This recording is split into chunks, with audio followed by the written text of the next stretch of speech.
be interesting to find out how many missions it's done. But then you get into stuff like airplanes. After a certain amount of flights, they basically get deconstructed and reconstructed, don't they? In terms of service. Servicing has to be regular. They track every bolt, everything that's done to it. There's a full log of what's been replaced, what needs to be replaced next time, what tolerance levels, everything has. And there are regulations about it. With it being out in international waters, regulations flow from where the vessel is registered. So, and it's not as tightly regulated. So what they expect is that this will lead to more rules and more regulations on the kind of vessels and what that vessel has to have before you're allowed to go underwater with it. So I mean, there's some good that will come out of it, and maybe stuff like that should be as tight, because now we can get on a plane without thinking about it. Because somebody argued that, oh well, look at these man, with the tourists and all of that. There shouldn't be people who don't know how to operate the vehicle going down with it. So well, when you get on a plane, the only people who know how to fly it are the guys in the front, right? And you say, oh well, that's different. Yeah. Well, that's different. Is it though? Like, it's so highly regulated and so highly monitored, and the maintenance schedules that they go through. Well, almost everything but the fuselage and the wings gets replaced over time. I mean, I watch a lot of these live airplane things where where plane jockeys, as they call them, or airplane enthusiasts, and they're reading out the age of some of these cargo planes and what is, oh well, this is originally registered in such and such. It's 25 years old. I went, eh? How long do planes fly for? And I thought, well, if you think about the schedule they're on, and how strict some of the maintenance schedules are, and how a plane can just be told, right, that's not flying because this needs replaced. That's not flying until this gets done, and how they're only allowed to do so many hours, etc., etc. Even there are even regulations around the hours that the captains and whatnot can do, and that there has to be 2 of them in the cockpit. Even on a cargo plane, there's usually 2 or 3 of them on some of these long haul cargo flights. I think some good will come out, and I see what his argument was, that, oh well, you can't just send people. But in this case, if he'd read a little bit further, he would have found that just about everybody in that sub was experienced.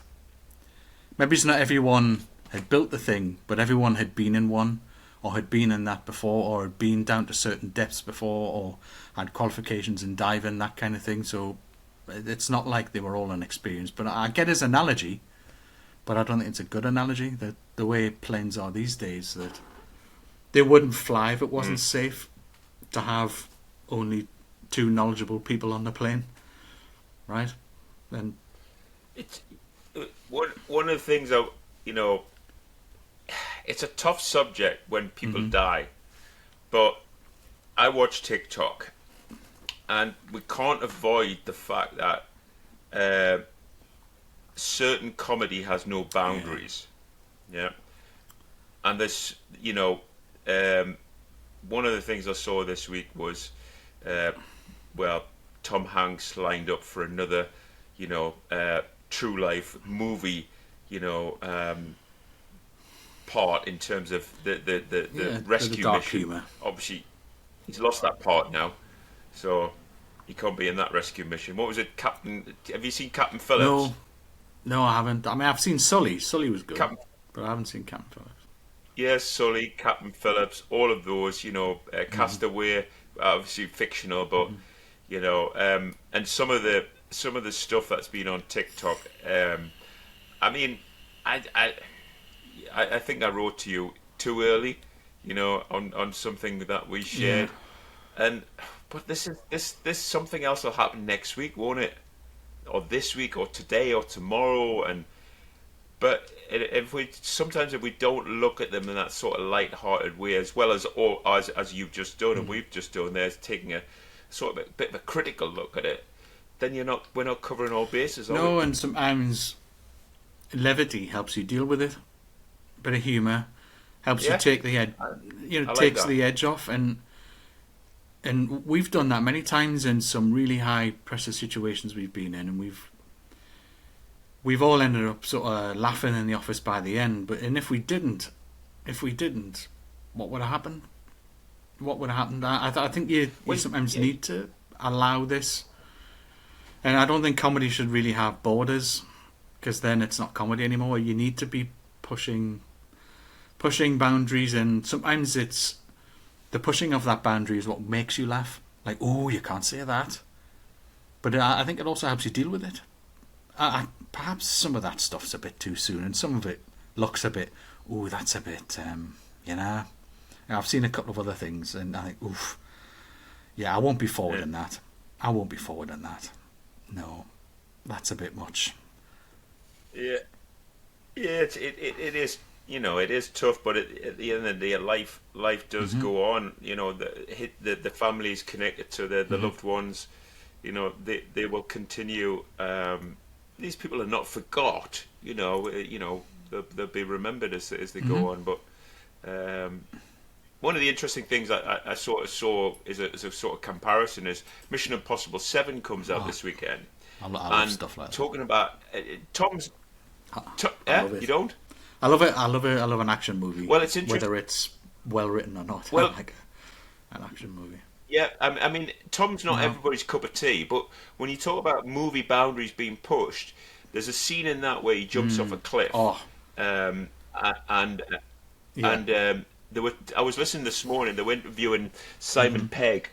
They were interviewing Simon Pegg, and he did that take 7 times. Now, the interesting thing about that movie shot is normally the stuntmen do it, but Tom wanted a line of dialect as he's doing the stunt.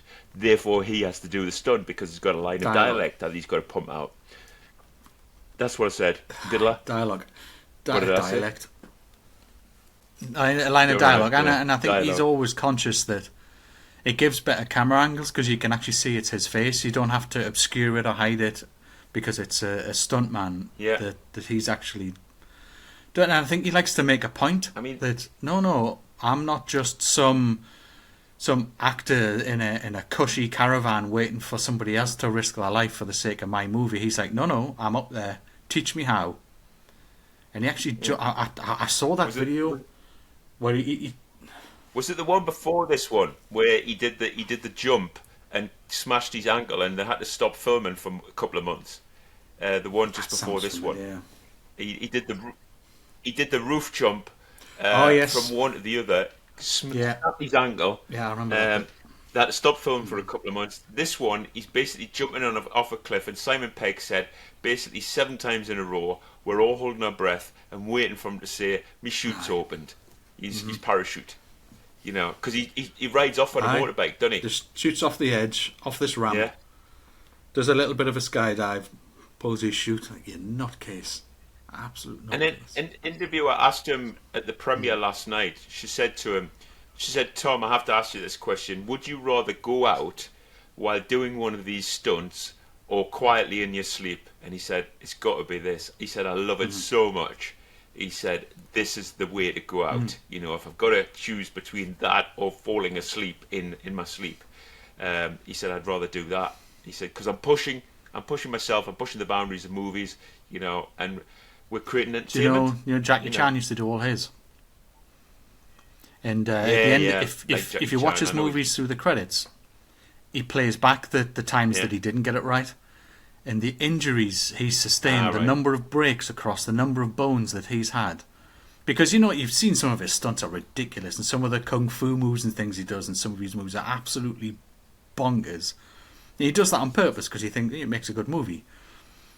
But then when you see some of the injuries he's sustained and some of the outtakes they put on at the end of the credits, they're absolutely... Oh, I'm going to jump from this bit of bridge onto the boat that's passing underneath, and I've just got to try and hit this spot that's a...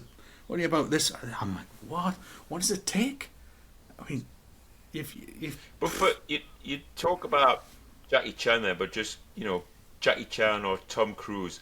But take Tom, so it seems like every movie in this sort of this franchise, he's pushed the boundaries. At which point do you push the boundaries over the risk element? He did that in Top Gun, though. He insisted that Top Gun both of the movies must be filmed with real planes, and he had the actors out there training with pilots in these planes and learning, the various breathing techniques to when you're pulling a certain number of G's, and with to wear these G suits that keeps the blood up towards the head rather than it being pushed down towards their feet. Like these compression suits. He insisted on realism, and as much as it sounds cheesy, he says he does some of this for the fans. He said, well, I want to make the movie as best as it is, but you do wonder sometimes when's it a stunt too far? I mean, he's increasing the odds. Every movie's increasing the odds. He's got away with some broken bones and whatnot, but this is what these billionaires are doing, though. I mean, pushing.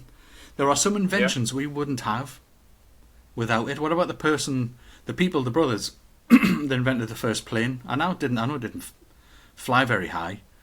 What if he hadn't been? What if he hadn't the balls to get in it? Knowing that, I might crash it. I might crash it. In fact, I might hit an air pocket, and suddenly it gets a load of lift, and I'm up in the air. There's no parachutes then. He was just like, I'm going to whack an engine on this massive thing, and I'm going to hop in it. Off you pop. I've never seen it. I can't remember it, but the movie called The Abyss with Ed Harris in it. I've seen it a good few times. Now, some of his interviews have come out recently because of this, and he says, I will not talk about making Abyss. He says it puts me in I feel emotionally so bad about how they forced us to do certain things in that movie, which I was really uncomfortable about, being underwater, etc.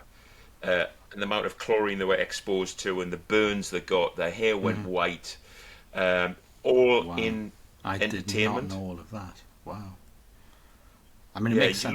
Look at some of the interviews. Both the major movie stars in that film don't want to talk about it. It's so painful to talk about making that movie. He said, I actually punched the director at one point because he was asking us to do certain things in that movie that it was horrific.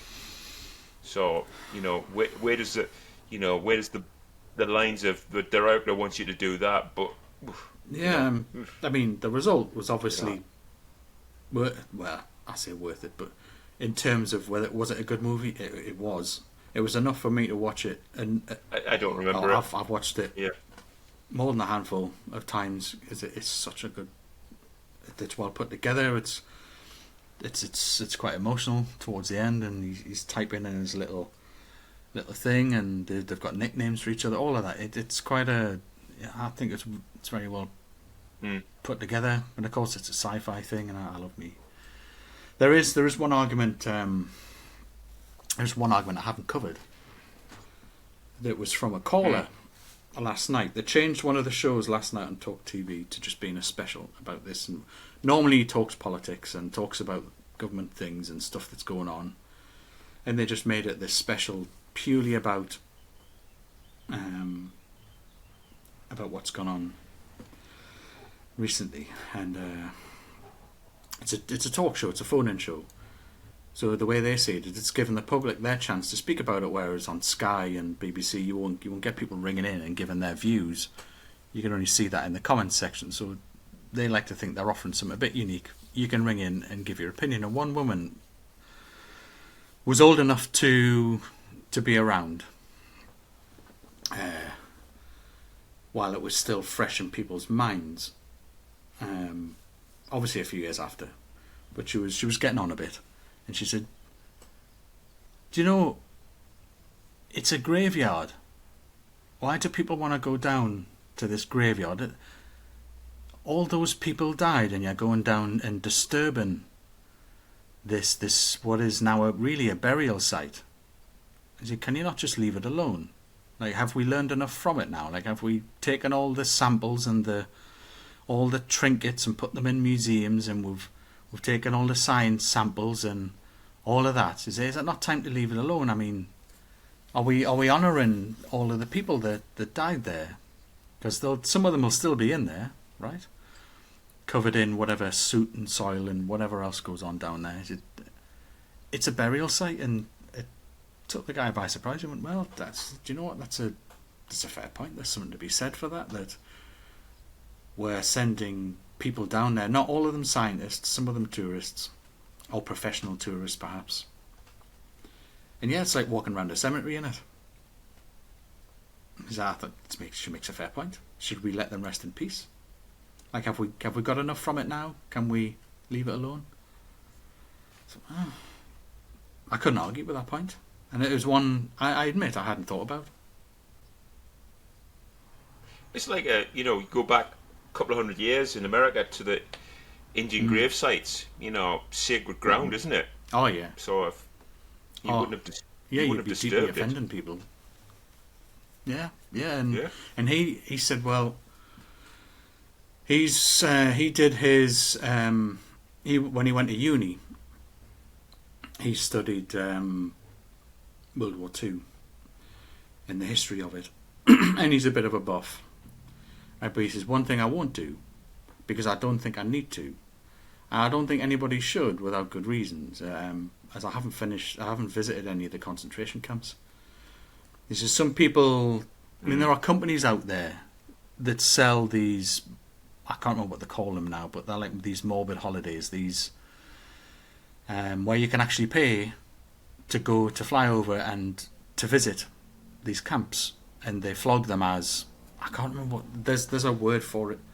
There's a word for it. I can't remember what they call it, but deliberate. These tour operators do these packages for you to go and see these things. And I think, well, one, you should never treat it in any kind of light-hearted fashion, for one. So it should never be, we'll go over and, you'll be able to see all the cases. Have you seen the shoes? And the piles of shoes. And you should never at any point treat that with anything less than the deepest of respect, because of what went on and why it's the way that it is and where all those cases and shoes and things came from. I couldn't go there. I've heard from people that have, and it's still got that atmosphere. You can still feel it. Have you been? I went.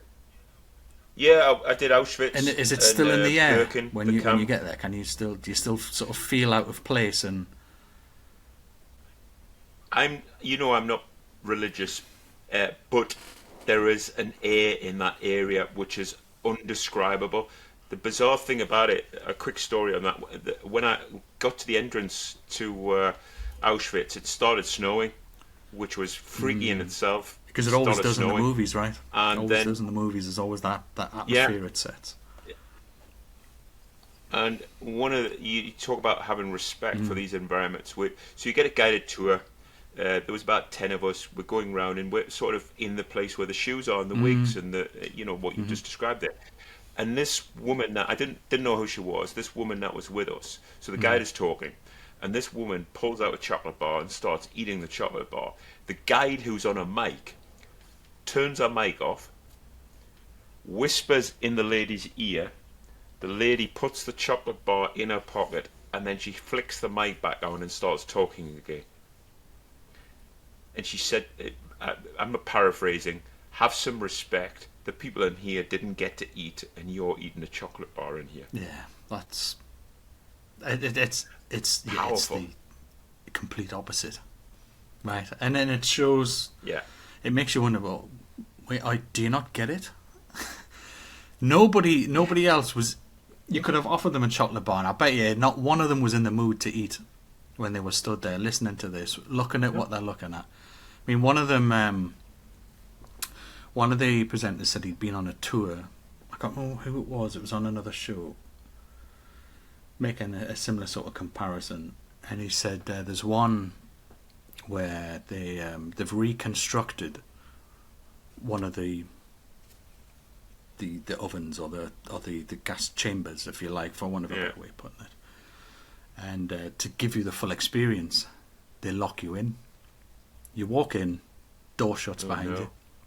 And he said the fear you feel, it's almost like you're picking up the vibes from. I mean, this isn't a real one. This is one that they've reconstructed, but it's to give you that sort of reconstruction feel and sense of what went on. It's just your mind starts to race about those because you're conscious. It's not like they put them in there asleep, is it? They were all walked in there. And you need there's a level of respect you've got to have in these things, and you cannot treat them lightly. And I think there's certain things. I mean, I've heard jokes about those sorts of times and whatnot. Well, nothing should be off limits in a way, and maybe it helps ease some of the tension around these things. You could argue, but then you can just choose not to listen to them, right? To hear them if that's not what you want to hear. But I don't like these people who go on these morbid tours just say, "Oh, let's go." And I'm like, no, I really hope you come back after going on that, being so light-hearted about it, come back and you've had some sort of thoughts and realization about, and it's affected you in some way. Because this is how evil we can be as people, as a race of people. I did it in connection with reading or listening to Viktor Frankl's Man's Search for Meaning, and it's a story about him being in Auschwitz. And when you talk about the lady with the chocolate bar, he hit one of his major quandaries each day was the crumb of bread you got. Do you eat it in one go, or do you have the death of 1,000 starvations and put it into little crumbs and put it in your mouth periodically? And this is the level. You know what the basic pretense of the book is: you cannot kill me inside of here. You can do anything you want to my body, but you cannot. If I decide to be positive in here and think I'm going to survive, then that's what you can't take that away from me. And it's a very, very powerful book. And I would ask anybody, if you want a sort of bit of understanding about Auschwitz or what it was like, just listen to that guy. Very inspirational book about survival. You know. Well, even for those reasons, if you want to see what it's like to be inspired by somebody who's been in one of the worst situations and has found strength in it. I just want, if I could be a bit self-indulgent. So we're talking about survival, but I worked at Legal and General for a while, and a couple of guys helped me to build a Kanban process for Legal and General in their modular homes, called Rob and Danny. And Rob contacted me last night to say on Monday Danny took his life. He committed suicide. So the place has been wound down, isn't it? Yeah, it's been wound down, and unfortunately, Danny decided it was whatever's going on is too much in his life. He left a wife, brothers, and his mum and dad behind. And Rob contacted me last night to say he decided that life was enough, and so he's gone. And my thoughts go out to his family, and it's really tough because I find life very precious, and there's somebody that's decided to call a day on his on Monday, just gone. So I think I've pondered this, as you know, and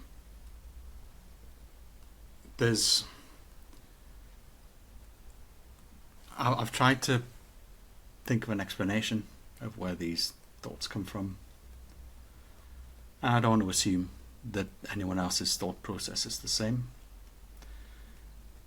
But I've tried to find a good analogy that imagine your leg, arm, whatever it is in constant pain, migraine, non-stop pain all day, every day. You see no end. Nothing you try seems to get rid of it entirely. It dulls for a while, but it's always there, every day, constant. There's no fix. There's no drug you can take. There's no chat you can have. There's nothing. So you either have to get used to the idea that that's always going to be there, or it has the potential to always be there. And some people just want it to end. Just want that pain. I know you can't. Some people don't like it. Well, it's a psychological thing. There's no pain. It is painful. It is every day. That it's always there. It's in everything you do. It's in everything you say. And there are times when you just want it to stop. And knowing that there isn't a thing you can take to make it stop. It pushes all the buttons. Pushes all your limits. And in those moments you find them, and if you can't push them, what do you do? Because so many people say it's selfish. It was selfish. You need to understand what it took and how far things went for someone to think that this is never going to end, and the only way I can make that pain stop is to do this. So I'm never fond of people who say, well, it's a selfish act. I say, well, yes, it is, but in essence, with the people that it leaves behind, but you need to understand it deeper than that. That if you had a permanent and constant pain, a noticeable pain, one that you cannot ignore, what would you do about it? If a part of your body was in permanent, constant pain every day, and you knew there was no getting rid of it, or you felt there was no getting rid of it, what would you do? Would you cut your leg off? Would you? I'm not a fan, but the sort of angle I would go that you're sort of on. You take Robin Williams, Simon. So Robin Williams finds out he's got a degenerative disease or some disease that is going to affect his life, and he decides to take his own life. Yeah, that's very similar to a pain, isn't it? It's the same context, isn't it? In terms of you've got a pain versus you've got a disease. He probably saw that as euthanasia then, right? Yeah. Is before I get too bad, I want to go. So you could see taking your own life as a form of ending your suffering. But nobody wants to say it like that, because you think of it in terms of what it's left behind, and unless you've been in that sort of psychological situation, I think it's very hard to understand what it's like. Because some people think, oh well, I'm feeling depressed today. No, you're just feeling a bit sad and stressed.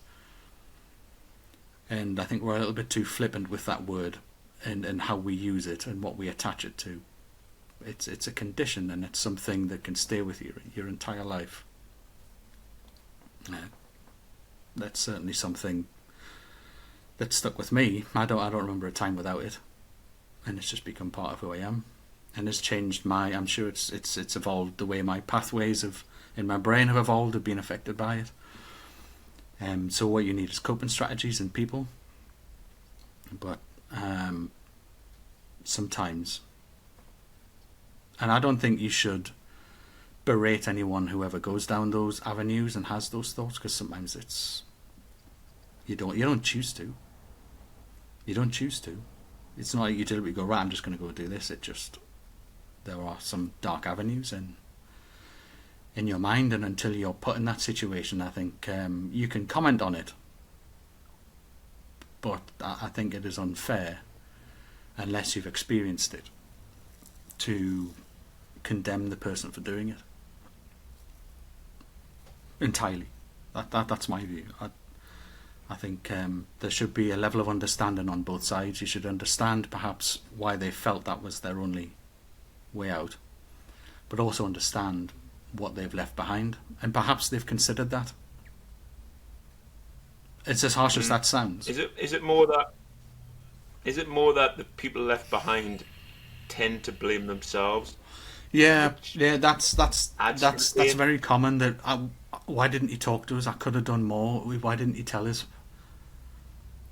So, well, do you know how hard it is? Do you know how hard it is to tell someone? Because it's not a thing. You can't force anybody to do anything. Do you know how hard it is to explain? How hard it is to explain when your brain works like that? Like how hard it is to explain to someone who's never had it. To try and create an analogy for it. To explain why you end up in a place and you didn't put yourself there. Your brain just wants to go there, and travels down some of these avenues. I mean, maybe it's along with the autism. I should be making some videos about that kind of thing. Help people understand it. It's a hard subject, and there's not a lot of understanding of it, and there's very some people's understanding. Well, there's nothing worse than saying smile doesn't cost you nothing. Phrases like that, I hate them. I can't stand them. You don't know. I am actually trying my best today. This may not be your idea of me trying my best, but I actually am trying my best today. Try my best every day. That's why I'm still here. Right? So I can sort of empathise, sympathise, and I feel bad for him. I feel bad that that's where it got. I feel bad for his family. I feel bad for people like you who've had to hear that. And you've probably had some thoughts yourself on knowing how good you are with people and how good you are at helping people. I imagine you've had some thoughts on, I could have done this, could have done that. You could have spoke to us, you could help with all sorts. So I know. So you have to kind of think, where did he get himself to? Yeah, obviously, there was a few times where Danny was off sick for certain reasons, and I think obviously the closing of the place mustn't help, and then you're wondering about your future and blah blah blah, and it all sort of mounts up, doesn't it? And but it's just it's been a bit of a death episode today, hasn't it? We'll have to come up with something.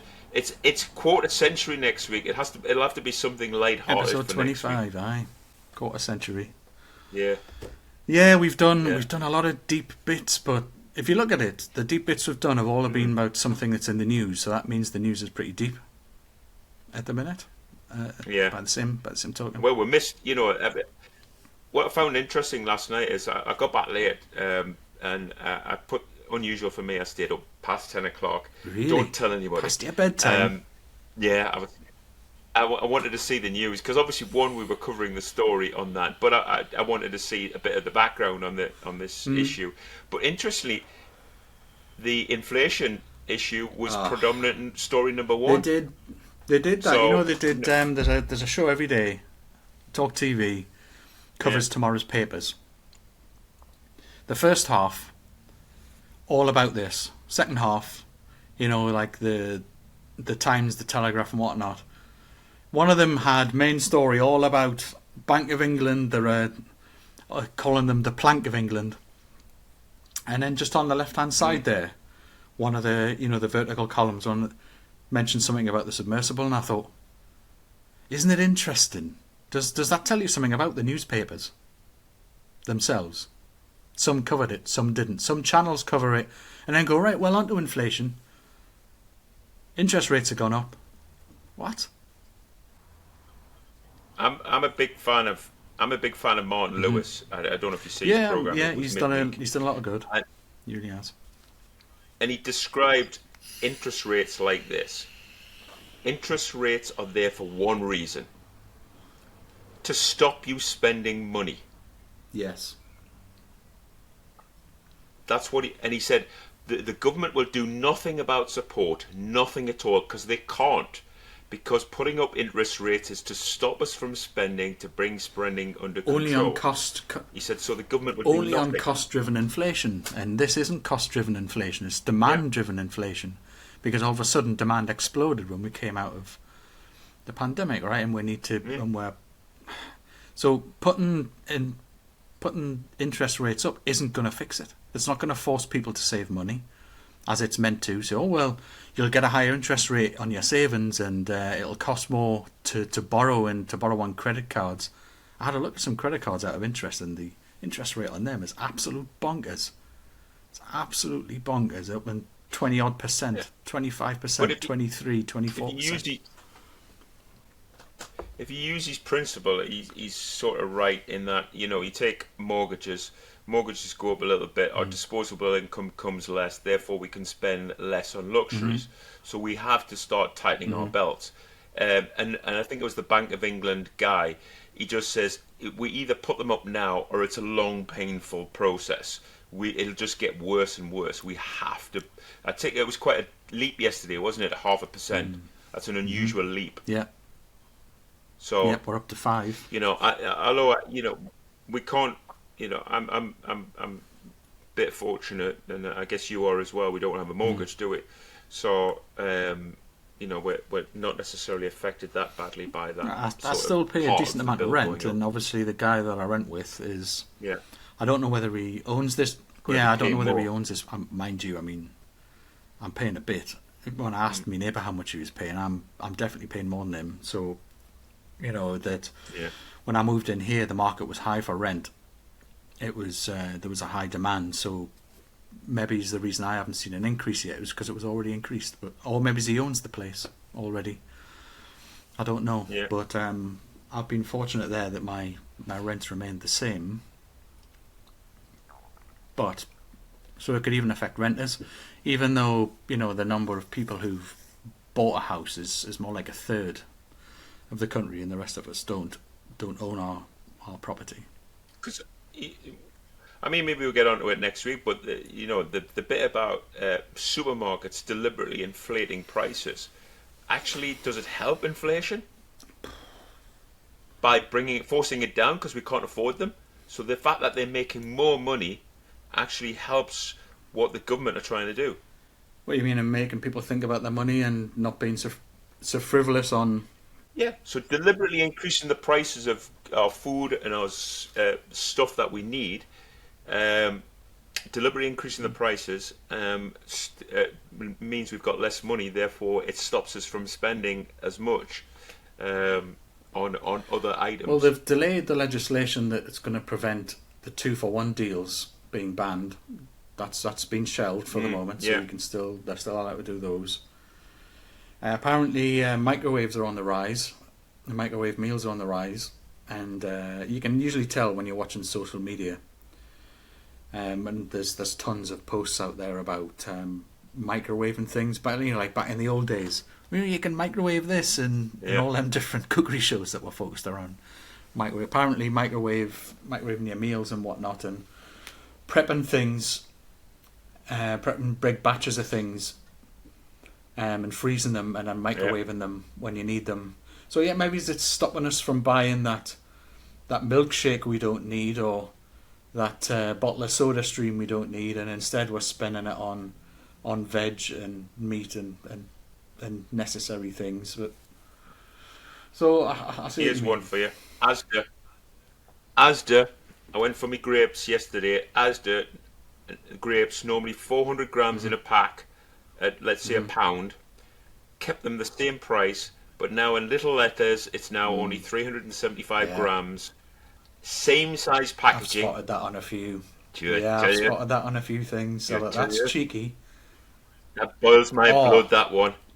don't get me started. There's a few things that they're doing it when Yeah. they've clearly done it with crisps, and they've done it with Snickers and Mars bars. They've been doing that for a while. I mean, I think eventually you're going to be able to still have a 10 pence packet of Space Raiders, but there'd only be one crisp in it. Maybe that could be a topic for next week. We'll just take out some fun elements of the price increases, do the distance between Toblerone gaps, and have some fun with it. Well, apparently the one of the newspapers had a coupon for a Toblerone this week. Aye, Yeah. £2 odd. But Yeah. I can't remember the last time I had one. What is it? Is it nugget? It's like chocolate and nugget, something like that. Yeah, you're right. Aye. Yeah, nougat, whatever they Nougat. call it. Yeah, I like them. I like the dark one, Meh. but that's a different I story. can't be doing with dark. Oh, don't get me started on white chocolate. My mum loves that stuff. Ugh, it's sickly. I cannot be eating white chocolate. Can't be doing it. Can't be doing it. Well, I think All good. I have a feeling Yeah. like last week. I'll not be cutting much out because it's been a fairly detailed and No. good episode. This is hour and 10. I might split it in two. Up and down, innit? I know. Been up and I know. down. I might. Yeah. I might split this one in two because I think it's fairly deep. Yeah, good idea. But yeah, so next week there's bound to be some more. I wouldn't mind doing a fun one next week. I think you're right. For 25, we'll do something. Yeah. We'll do something Even fun. even if we can just mix it with something serious like prices or something or savings or oh, you've got to look after the pennies. Aye. The pounds will look after Have themselves. you seen the price of condoms? What's that? What does that tell you? It's What does that inflation. tell you? It's inflation. I've been blowing them up and putting them on my head. Aye. Some of that. Yeah, but so more images to come out.